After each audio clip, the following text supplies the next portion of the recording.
Hey guys, in today's video I'll be showing you guys how to get an animated wallpaper. This looks really cool. So all you have to do is go here. I've leave the link in the description to this website.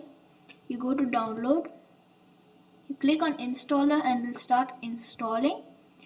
Then you'll have to scroll down and there'll be an agreement and then the normal process. And then after that you would go here, click on this arrow, and then you would click on this lively wallpaper. By the way guys, if you click installer and your antivirus says something, it's not actually a virus guys.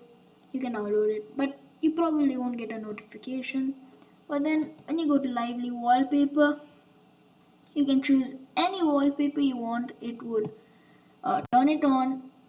And if you want to stop the wallpapers, like if I don't want this, you can go to task manager and then you can scroll down and you can find lively and you can just stop it.